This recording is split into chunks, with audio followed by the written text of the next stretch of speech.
صبح بیٹھ کے ایک پارہ یاد کرتا تھا اور شام کو تراویح میں سنا دیتا تھا۔ اس نے 29 دن میں قرآن یاد کیا۔ یہ میں اپنے مدرسے کو بتا رہا ہوں۔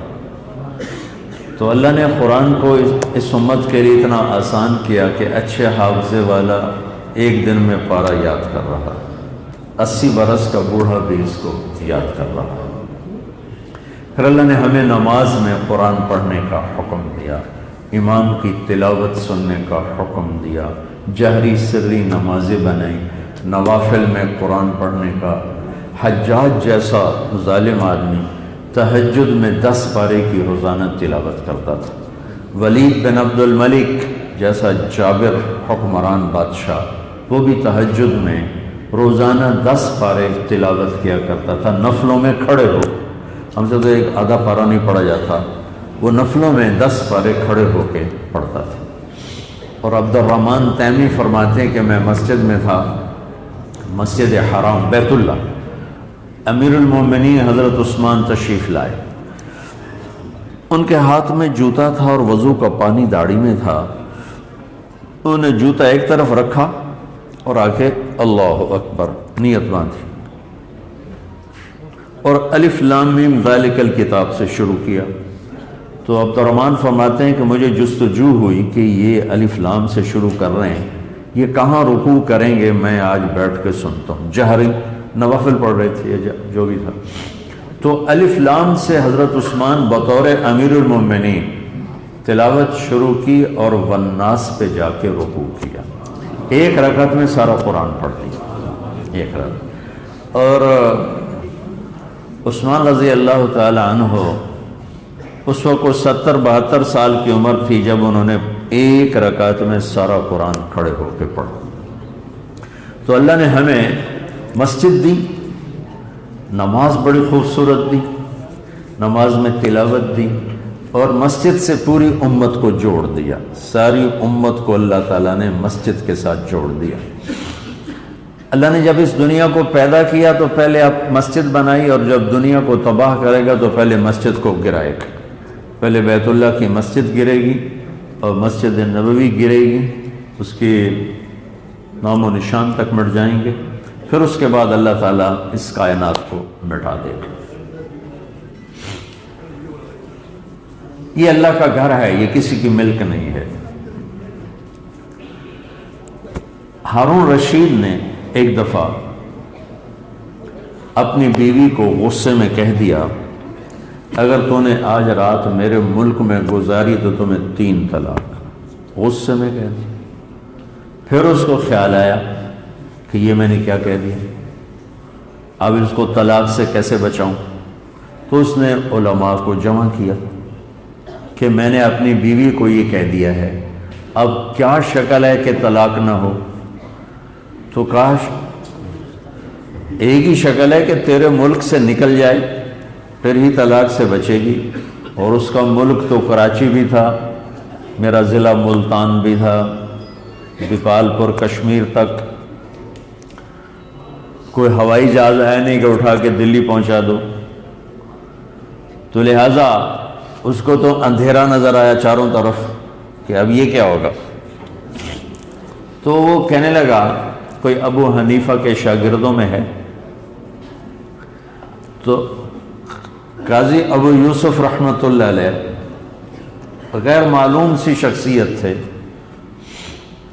غریب کے بیٹے تھے، باپ مر گیا، ماں کام پہ بھیجتی، یہ راستے میں امام صاحب کی مجلس میں بیٹھتے اور انہی کے ہی ہو کے رہ گئے۔ تو جو کام کے بغیر آتے تو ماں پٹائی کرتی، کام کے لیے جاتی تو جینا کرتا اور وہاں کے بیٹھ جاتے۔ تو ایک دن ان کی ماں آ گئی امام صاحب کی مجلس، کہنے لگی، تو مالدار آدمی ہے، کھاتا پیتا ہے، تیری روٹی تو چلتی ہے، یہ غریب یتیم ہے کیوں اس کو برباد کرتا ہے؟ اس کو کوئی ہنر سیکھنے دے، کوئی روٹی کمانے والا بن جائے، مجھ بیوہ کا بھی کام چل جائے۔ وہ ایک دم فرمایا امام صاحب نے کہ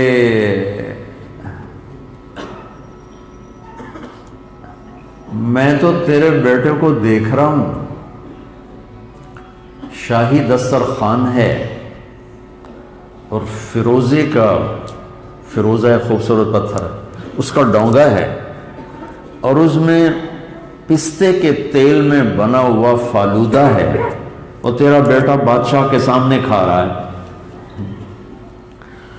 وہ کہنے لگی انک شیخ قد خرفت، عمر تیری زیادہ ہو گئی ہے تو اس لیے بہتی بہتی باتیں کرتا ہے، تو عقل آگے پیچھے ہو گئی نا، بوڑھا ہو گیا۔ تو بات آئی گئی وہ کہ امام صاحب نے اس دن سے ان کا خرچہ باندھ دیا، وہ خرچہ دے دیتے، ان کا گھر چلتا، یہ چلتے رہے۔ 17 برس اپنے استاد کے ساتھ رہے، 17 برس۔ اب یہ واقعہ پیش آ گیا۔ اس سے پہلے ایک واقعہ پیش آتا ہے کہ یہ ناجائز تجاوزات بڑے زمانے سے ہیں۔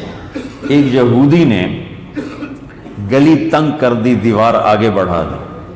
یہودی تھا، تکڑا مالدار، یہ غریب، تو انہوں نے آ کر کہا کہ بھئی یہ ہم غریبوں کا راستہ ہے گزرنے کا، تم نے دیوار آگے بڑھا دی ہے تو مہربانی کرو اپنی جگہ پہ دیوار رکھو۔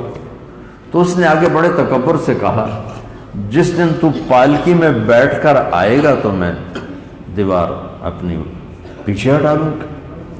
تو غریب آدمی تو یہ پالکی اس وقت ایک بڑی سواری سمجھی جاتی تھی جسے غلام اٹھاتے تھے، غریب دھوبی کا بچہ یہ کہاں سے پالکی۔ یہ واقعہ ہو کے گزر گیا۔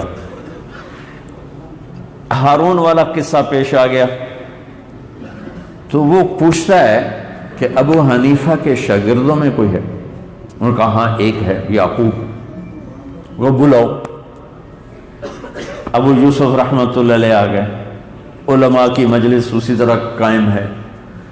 ہارون پوچھتا ہے کہ میں نے اپنی بیوی سے یوں کہا ہے کہ اگر تو نے آج رات میرے ملک میں گزاری تو تمہیں 3 طلاق، تو کوئی راستہ ہے کہ یہ طلاق نہ ہو؟ تو امام صاحب نے بغیر سوچے فرمایا ہاں، رات مسجد میں گزارے طلاق نہیں پڑے گی۔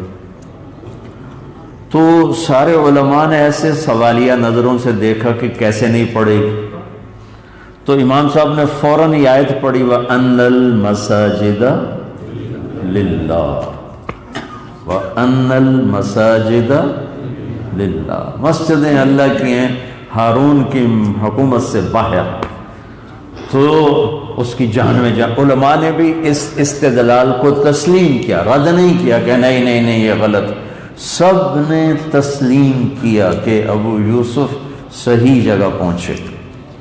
تو اس نے بیگم کے لیے وہاں رات شب گزاری کا انتظام کیا اور ساتھ ہی حکم دیا کہ 1,00,000 درہم نقد ہدیہ دیا جائے اور پرچہ لاؤ۔ پرچہ تحریر لکھی کہ آج کے بعد ابو یوسف عباسی سلطنت کے چیف جسٹس بنا دیے جائیں۔ تو چیف جسٹس کا عہدہ خلافت کے دور میں صرف ایک آدمی کو ملا اور اس کے بعد نہ یہ عہدہ باقی رہا نہ ویسا کوئی انسان آیا۔ جب یہ چلنے لگے گھر تو فرمایا نے ہارون نے کہا ٹھہرو ٹھہرو، پالکی لاؤ، پالکی۔ پالکی آگے کہ ان کو پالکی میں بٹھا کے غلام اٹھا کے لے جائیں۔ غلام اٹھا کے لے جا رہے ہیں۔ جب اپنی گلی کے کنارے پر آئے تو کہنے لگے پالکی یہاں رکھ دو، پالکی یہاں رکھ، پالکی رکھ دو۔ کہ وہ یہودی کو بلاؤ۔ وہ کیا یہودی کو بلا کے لائے، دیکھا تو ابو یوسف پالکی میں بیٹھے، کہ دیکھ لیا میں پالکی میں آ گیا ہوں نا، اب ہمارا راستہ کھلا کر دو۔ میں کہا میں کھلا کر دیتا ہوں۔ تو یہ چند ایک باتیں تو مسجد کے حوالے سے ہیں۔ رجل معلق بالمساجد، جس آدمی کا دل مسجد سے اٹکا رہتا ہے، مسجد میں لگا رہتا ہے، اللہ اس کو عرش کے سائے کے نیچے جگہ نصیب فرمائے گا۔ اور ایک حدیث قدسی ہے بیوتی فی الارض المساجد عمارها زوارها فطوبى لمن تطهر في بيته ثم زارني فحق على المزور ان يكرم زائره۔ مسجدیں دنیا میں اللہ کے گھر ہیں، جو انہیں آباد کرتے ہیں، جو ان میں آنے والے ہیں وہی ان کو آباد کرتے ہیں۔ مبارک ہو اس کو جو گھر سے باوضو ہو کر اللہ کے گھر میں آتا ہے اور اللہ کی زیارت کے لیے آتا ہے، جو اللہ کے گھر میں آتا ہے اللہ کے ذمے ہے اس کا اکرام کرنا۔ تو بچوں، اللہ کا شکر ہے، اللہ نے پوری دنیا مجھے پھرائی ہے۔ یہ بر صغیر انڈیا، پاکستان، بنگلہ دیش واحد خطہ ہے جہاں علم مسجد کے گرد ہے، ورنہ تو بڑے بڑے ادارے جہاں مسجد ویسے ہی کوئی نہیں ہے، کہیں دور دراز یا موریتانیہ میں قدیم علم ہے لیکن وہ دیہاتوں میں وہاں بھی مسجد کا کوئی ایسا تصور نہیں ہے۔ یہ بنگلہ دیش، پاکستان اور انڈیا، یہ تین بر صغیر ایک ہی خطہ ہے، یہ واحد خطہ ہے جس سے اللہ نے ایسا چنا ہے کہ یہاں سارا علم مسجد کے گرد ہی گھومتا ہے، یدندن حول المسجد۔ تو طلبہ کا بھی مسجد کی طرف، اساتذہ کا بھی مسجد کے ساتھ جوڑ، مدرسہ اور مسجد لازم ملزوم بنے ہوئے ہیں۔ اللہ اس میں برکت عطا فرمائے، اللہ اسے قبول فرمائے۔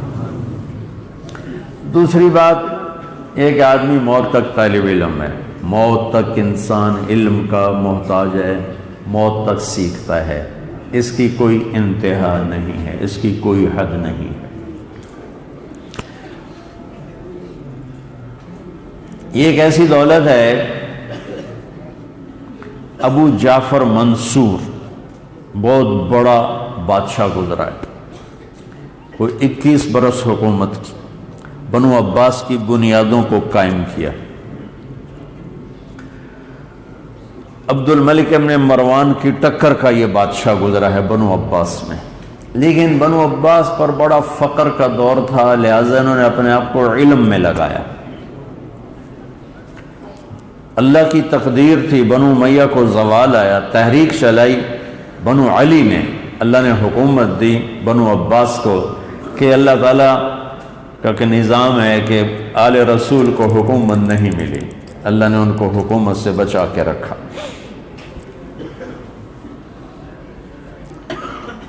ایک دفعہ ابو جعفر سے اس کے درباریوں نے پوچھا، امیر المومنین، اللہ نے آپ کو سب کچھ دے دیا، اب بھی کوئی خواہش ہے کہ جو آپ کی پوری نہ ہوئی ہو اور آپ کا جی چاہتا کاش یہ ہوتا؟ تو ابو جعفر کہنے لگا، کیا پوچھتے ہو، یہ حکومت تو کچھ نہیں ہے، میں نے علم کے لیے بڑی جان کھپائی تھی، میری زندگی کی سب سے بڑی تمنا یہ ہے کہ میں مسند حدیث پہ بیٹھا ہوتا، میرے چاروں طرف طلبہ ہوتے اور میں روایت بیان کرتا اور وہ کہتے عمن حدثتا، یہ آپ نے کہاں سے روایت بیان کی ہے، تو پھر میں ان کو اپنی سند سناتا، اپنا علم بتاتا، حکومت نے مجھے علم سے محروم کر دیا، یہ ایک حسرت میرے دل میں ہے۔ تو اگلے دن وہ جو درباری تھے، درباریوں کو خوشامد تو بڑے اعلیٰ طریقے کیا تھا، وہ آ گئے قلم دوات کاغذ کاپیاں اٹھا کے اور آ کر ابو جعفر کے گرد بیٹھ گئے، کہا امیر المومنین حدثنا، ہم آپ سے سیکھتے ہیں، آپ ہمیں سکھائیں۔ تو وہ ہنس پڑا ابو جعفر، کہنے لگا لستم بہم، تم وہ چہرے نہیں ہو، یا لستم بہم محاورہ ہے، اس کا اردو میں محاورہ ہے یہ منہ اور مسور کی دال، یہ اس کا صحیح محاورے کا محاورے سے ترجمہ کروں تو یہ منہ اور مسور کی دال، ویسے تھا کہ تم وہ لوگ نہیں ہو۔ اور یہ منہ اور مسور کی دال بھی آپ کو سناتا ہوں۔ شاہ عالم ثانی مغلیہ سلطنت کا وہ بادشاہ ہے جس کے دور میں ایسٹ انڈیا کمپنی دلی میں داخل ہوگی، اور ظاہری طور پر شاہ عالم ثانی پیچھے سارا انگریز۔ تو اس کا باورچی تھا محمد حسین، اس نے دیکھا کہ یہاں تو اب کافر کا، یہاں تو اب بادشاہی تو ختم ہو گئی، نہ تنخواہ ملتی ہے نہ سہولت ہے، تو اس نے چھوڑا اور چل پڑا بہاولپور جانے کے لیے۔ وہاں عباسی حکومت تھی بڑی طاقتور۔ راستے میں رنجیت سنگھ پڑتا تھا، رنجیت سنگھ اپنے دور کا سب سے کامیاب بادشاہ گزرا ہے۔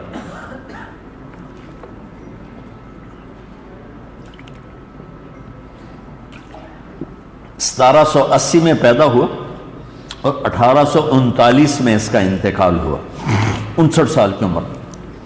گجرانوالے کا تھا، ایک چھوٹے سے سردار کا بیٹا تھا، اور وہاں سے بڑھتے بڑھتے اس نے لاہور پہ قبضہ کیا، اور پھر ادھر ستلج تک اور لدھیانے تک، اور ادھر دیرہ غازی خان، دیرہ اسماعیل خان تک، اور ادھر پشاور، بنو، ہزارہ تک اس اکیلے نے اپنی حکومت کو قائم کیا۔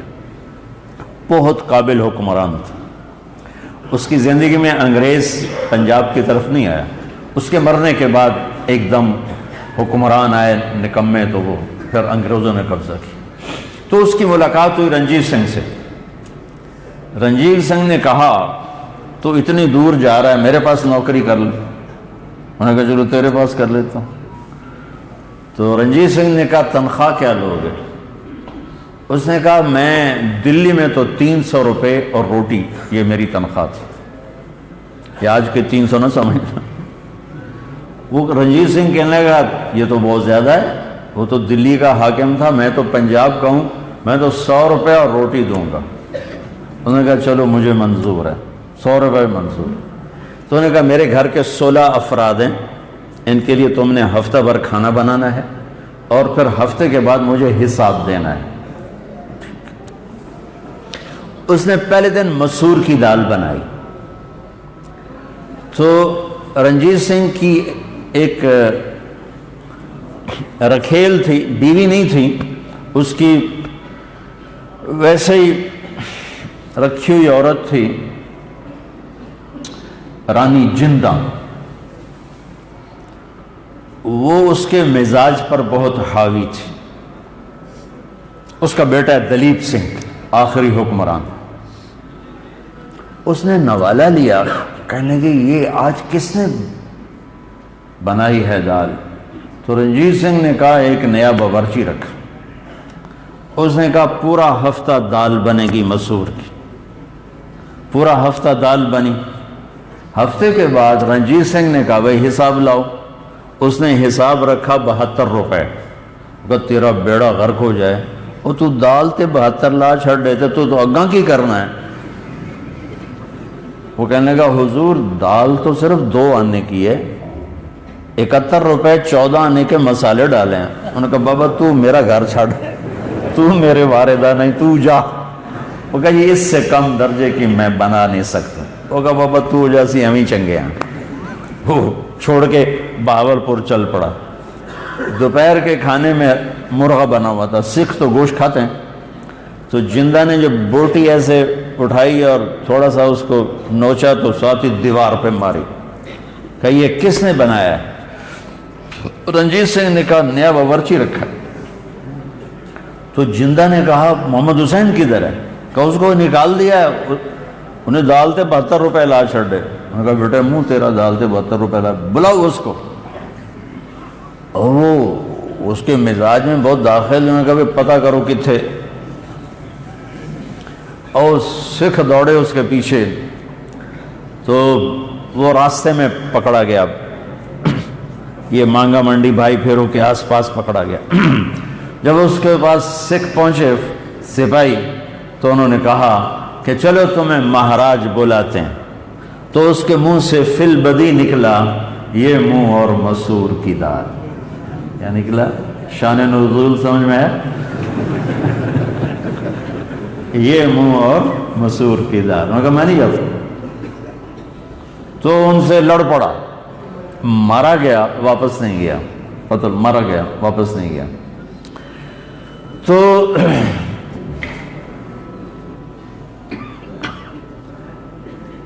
ایک دفعہ رنجیت سنگھ سے پہلے مسلمانوں پہ بہت ظلم تھا۔ سکھ جتھے آ کر بہت زیادہ لوٹ مار کرتے تھے۔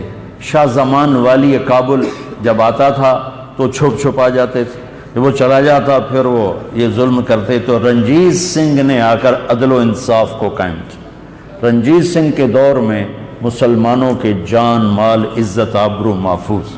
اس کا ایک وزیر بھی ایسے ہی، رنجیت سنگھ کی کچھ باتیں آگے میں اب سناتا ہوں۔ اس کا ایک وزیر بھی مسلمان تھا۔ تو ایک دن اس نے اپنے وزیر سے کہا کہ تم کہتے ہو قرآن میں ہر چیز کا تمہارے رب نے ذکر کیا ہے، قرآن میں میرا ذکر ہے؟ رنجیت سنگھ نے کہا قرآن میں میرا ذکر ہے۔ وہ اس نے کہا تمہارا ذکر کیوں ہوگا؟ قرآن تو آیا ہے 1400 سال پہلے ہمارے نبی پر، اور پھر تم تو مسلمان بھی نہیں ہو۔ اس نے کہا پھر یہ کیوں کہتے ہو قرآن میں ہر چیز کا ذکر ہے؟ وہ چپ ہو گیا۔ شام کو اس نے اپنی مجلس میں بات کی، اپنی مجلس، کہ آج مہاراج نے یہ باتیں کی، تو اس کا مراسی بیٹھا تھا۔ مراسی بڑے بادشاہ ذہن کے لوگ ہوتے۔ اس نے کہا کہ وزیر صاحب اب مجھے لے جاؤ، میں جواب دوں گا، میں جواب دوں گا۔ انہوں نے کہا تو کیسے جواب دے گا؟ انہوں نے کہا تو میں نے لیتا جا۔ اگلے دن جب وہ دربار میں گئے تو وزیر نے کہا کہ مہاراج وہ کل جو آپ نے بات کی تھی ہمارا مراسی جواب دینے کے لیے آیا۔ اس نے کہا کیوں بھائی؟ اچھا، رنجیت سنگھ کی ایک آنکھ ضائع ہو گئی تھی چیچک کی وجہ سے، چیچک کی وجہ سے ایک آنکھ ضائع ہو گئی، کانا تھا، ٹھیک، کانا۔ رنجیت سنگھ نے پوچھا کیوں بھائی میرا قرآن ذکر ہے؟ کہ جی ہے۔ کہ کتھے؟ کہ ایک واری دساں کہ 10 واری دساں؟ وہ کہنے لگا ایک واری دس دے۔ اس نے کہا قرآن بار بار آکھے کان من الکافرین، کان من الکافرین، ایک کانا ہوئے گا کافرہ میں چو ہوئے گا، تو ہی تو ہیں، اور کون ہے؟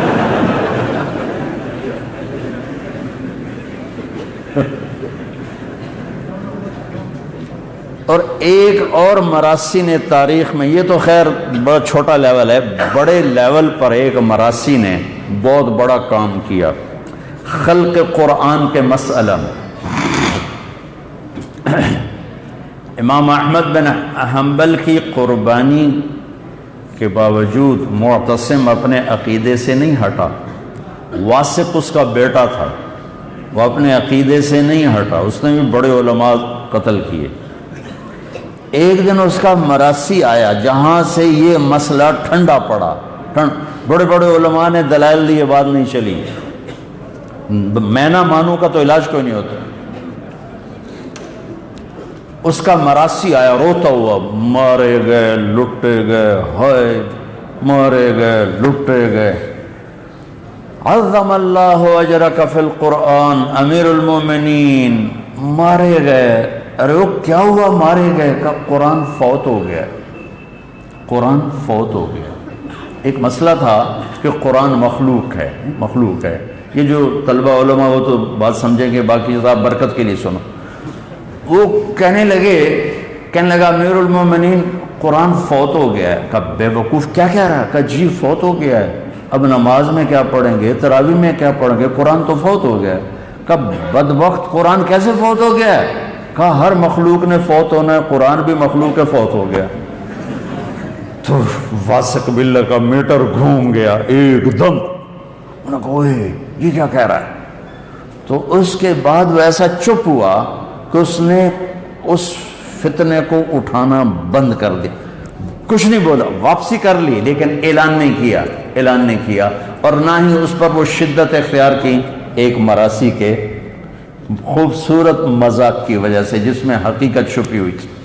ابو جعفر منصور نے کہا لستم بہم، تم وہ چہرے نہیں ہو۔ تمہیں پتہ طلبہ کون ہوتے ہیں؟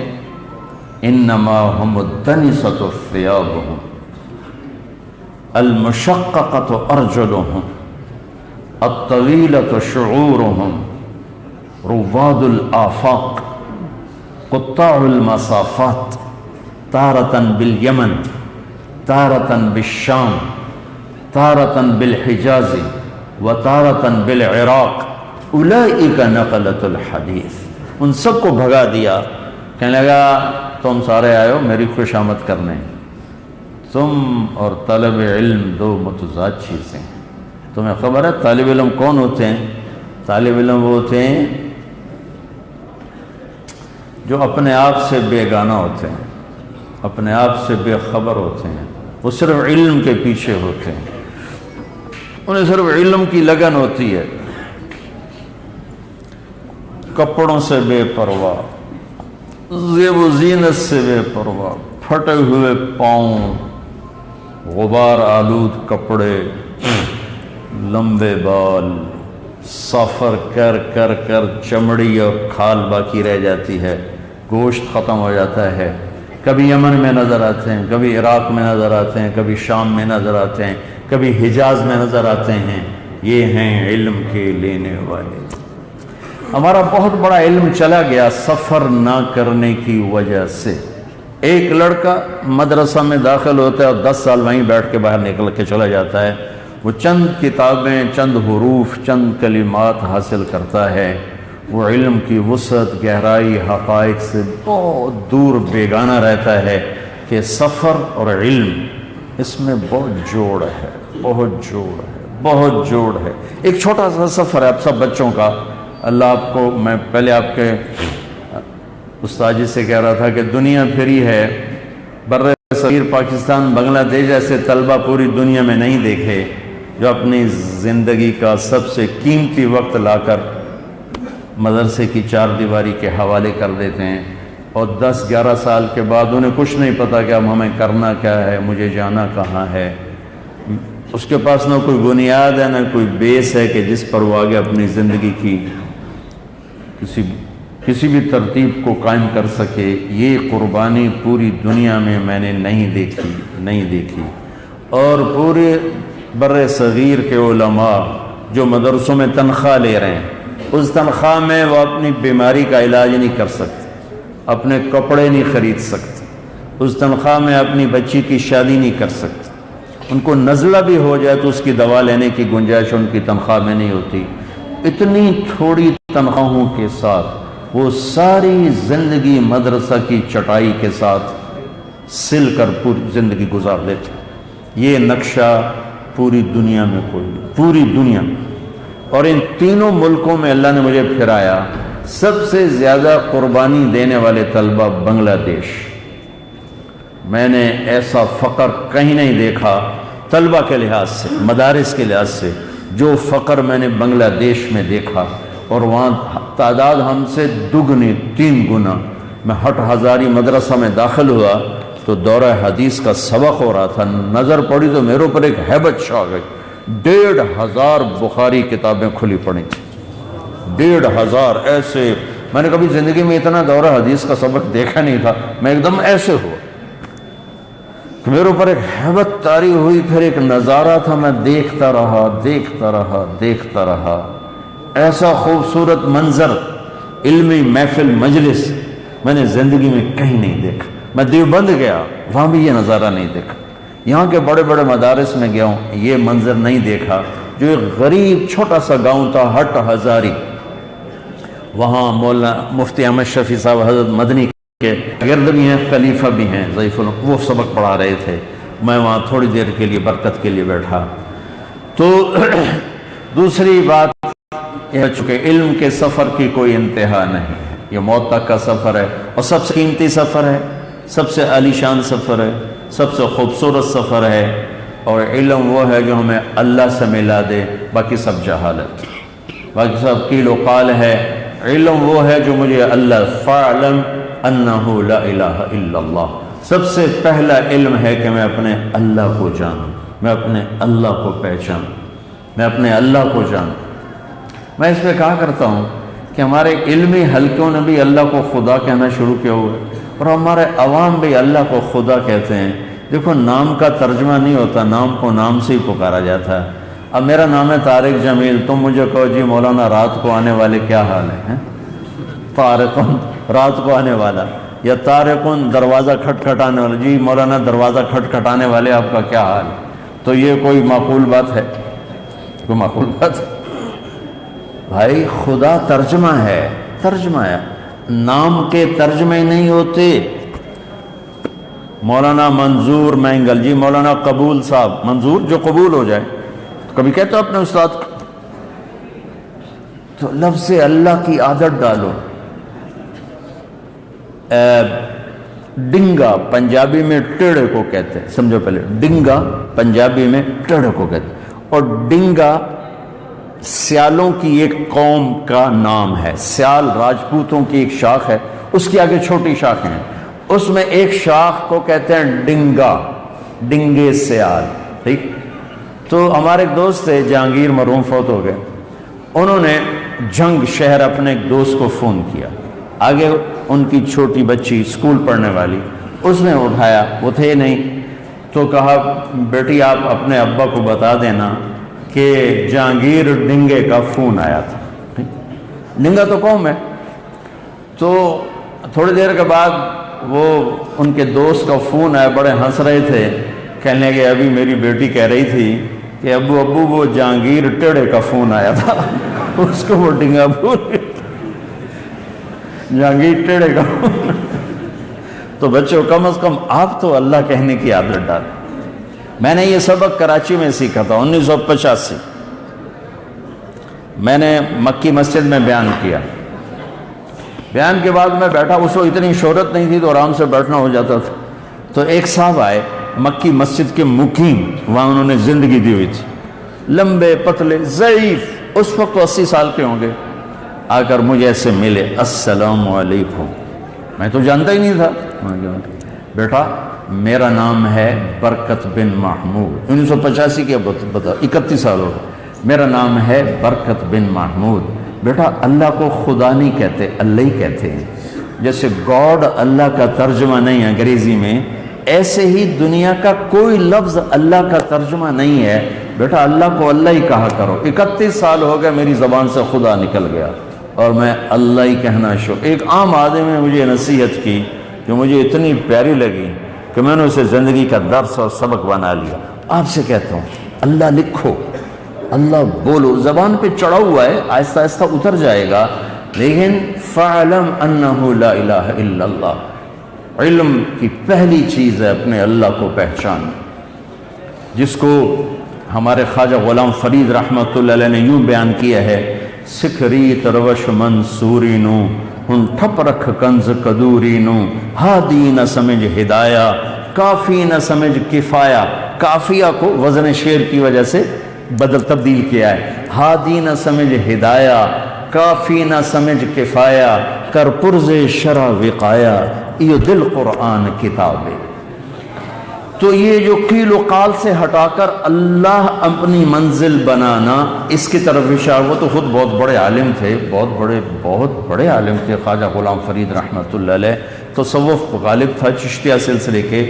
تو میرے عزیزو، دوسرا سفر آپ کا بڑا خوبصورت سفر ہے، اللہ اسے موت تک جاری و ساری رکھے، اور اللہ تعالیٰ پہ قربان جو ایک حدیث سنا کے دعا کرتے ہیں، حدیث قدسی ہے، اذا مات العبد واللہ یعلم منہ شرا ویقول الناس فیہ خیرا فیقول اللہ تعالی قد قبلت شہادت عبادی لعبدی وعفوت عن علمی۔ ایک آدمی مر کے پیش ہوتا ہے، اللہ کو پتہ ہے آدمی غلط ہے، نمبر 2 ہے، لوگ کہتے ہیں شیخ الحدیث صاحب فوت ہو گئے، امام صاحب فوت ہو گئے، وہ تبلیغ والا ساتھی جو تھا فوت ہو گئے، مؤذن فوت ہو گیا، حاجی صاحب فوت ہو گئے۔ صبح صبح مجھے فون آیا کہ جی بلال مسجد کا مؤذن فوت ہو، ہمارا مرکز تبلیغی فیصل آباد، اس کا نام تھا رمضان۔ تو میرے ساتھی نے مجھے یہ نہیں کہا کہ بھائی رمضان فوت ہو گیا، کہا جی بلال مسجد کا مؤذن فوت ہو گیا۔ یہ خوبصورت نسبتیں۔ تو جب وہ آدمی پیش ہوتا ہے تو لوگ اس کے بارے میں اچھا تذکرہ کر رہے ہیں، اور اللہ کے سامنے آتا ہے تو اللہ تعالیٰ فرماتے ہیں کہ میرے بندے، مجھے تو پتہ ہے تو غلط آدمی ہے، لیکن میرے بندے کہہ رہے ہیں تو بڑا اچھا ہے، تو چل میں لوگوں کی گواہی قبول کر کے تجھے معاف کرتا ہوں۔ تو اللہ نے آپ کو علم کی نسبت دی، مسجد کی نسبت دی، یہ موت تک باقی رہے۔ اس پر اگر اللہ نے ہمیں واپس بلایا تو انشاءاللہ اللہ کی ذات سے امید ہے کہ کوئی نہیں، کہیں نہ کہیں سے ہمیں بھی راستہ مل جائے گا جنت میں جانے کا۔ بس 2 باتوں کی نصیحت کرتا ہوں۔ ایک بچوں، اس زبان سے جھوٹ بولنا چھوڑ دو، اور غیبت کرنا چھوڑ دو، اور طنز کرنے چھوڑ دو، اور گالی دینا چھوڑ دو۔ تم دورے میں پہنچ جاتے ہو اور چھٹی لینے کے لیے جھوٹ بولتے ہو۔ میں بھی مدرسے میں پڑھاتا ہوں، اب آپ بیتی بتا رہا ہوں، دورے میں پہنچ کر بچہ جھوٹ بول کے چھٹی لیتا ہے۔ نہ بچہ، اس زبان کو خوبصورت بناؤ، سچ بولو، جھوٹ نہ بولو۔ میں نے اپنے طلبہ کو اتنا تیار کیا. پھر میں نے استادوں سے بھی کہا دیکھو اب سچ بولنے کی طاقت پیدا کر، سچ سننے کی طاقت پیدا کرنا. ایک لڑکا آ گیا کہ استاد جی چھٹی چاہیے. انہوں نے پوچھا کیوں؟ کہ کرکٹ کا میچ دیکھنا.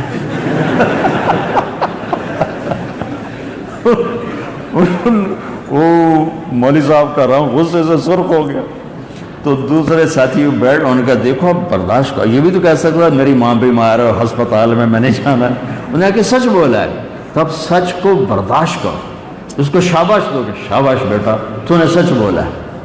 تو میں آپ سے کہتا ہوں بچوں سچ بولو، جھوٹ نہ بولو، سب کی تعریف کرو، غیبت نہ کرو. غیبت کو نکال کے پھینک دو. دین کو تباہ کرنے والی جتنی زبان ہے اور یہ آنکھ، اتنی کوئی چیز بھی نہیں. ایک نظر گندی ہو جائے اور زبان گندی ہو جائے تو دل کی دنیا میں صفائی آ ہی نہیں سکتی. نظر جھک جائے، زبان رک جائے تو دل کی دنیا کو کوئی چیز بھی گندا نہیں کر سکتی. یہ دو ایسی طاقتور چیز ہیں. تو آپ سب سے کہتا ہوں ایک اپنی نظر کو بچاؤ، ایک اپنی زبان کو بچاؤ.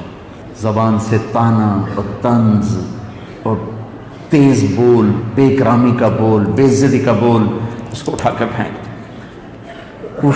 ابو دوجانہ جیسی شخصیت، ابو دوجانہ السابقون الاولون من المہاجرین والانصار، اس صف کے آدمی ہیں، پہلی صف کے آدمی، پہلی صف.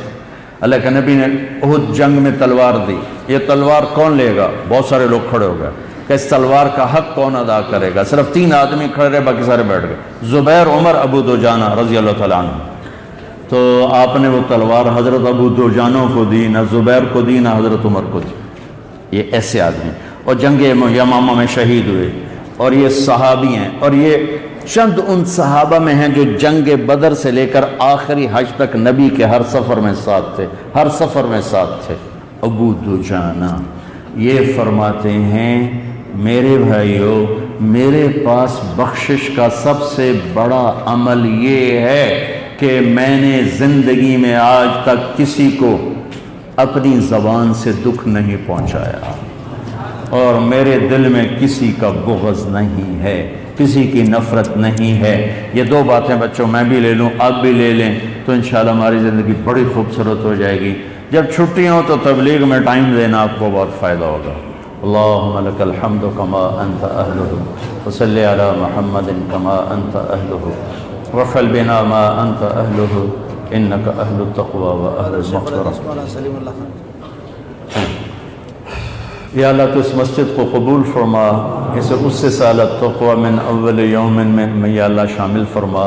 یہاں پڑھنے پڑھانے والوں کو علم کی شمع فروزہ کرنے کی توفیق عطا فرما.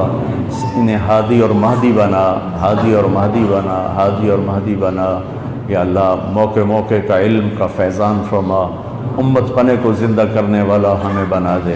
امت میں توڑ پیدا کرنے سے ہماری حفاظت فرما. اللہ تمام مدارس کی، خانقاہوں کی، تبلیغی مراکز کی، مکاتب کی، مسجدوں کی یا اللہ حفاظت فرما. اس میں مال لگانے والے، اس میں پڑھنے پڑھانے والے، انہیں ان کی نسلوں کو آباد شاداب فرما.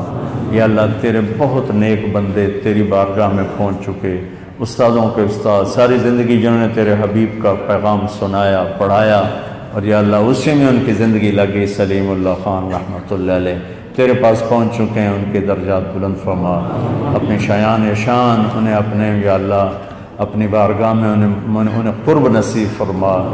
انہیں جنت الفردوس ان کا مقام بنا. یا اللہ ان کی نسلوں کو، ان کے مدارس کو، ان کی شاخوں کو، ان کے مدرسہ کو آباد شاداب خوشحال نعال فرما. یا اللہ تو مولانا منظور صاحب، ان کے ساتھی، ان سب کی اس کاوش کو قبول فرما اور اسے رہتی دنیا تک قائم فرما، اور خیر کا، رشد کا، ہدایت کا ذریعہ بنا. پورے علاقے کے لیے، پورے شہر کے لیے، پورے صوبے کے لیے، چاروں صوبوں کے لیے، پوری دنیا کے لیے خیر کی شکلیں جہاں سے قائم فرما. یا اللہ ہمیں اپنی مرضی والی زندگی عطا فرما، اپنے راستے پر قائم فرما، ثابت فرما. یا اللہ اجعل خیر اعمالنا آخرہ وخیر اعمالنا خواتیمہ وخیر ایامنا یوم نلقاک فیہ. وصلی اللہ تعالی نبی الکریم. السلام علیکم. ساتھی مسافہ کی کوشش نہ کریں بھائی، راستہ چھوڑ دیں، راستہ مسافہ نہیں ہوگا، مسافہ نہیں ہوگا بھائی، دور نہ لگا بھائی، مسافہ نہیں ہوگا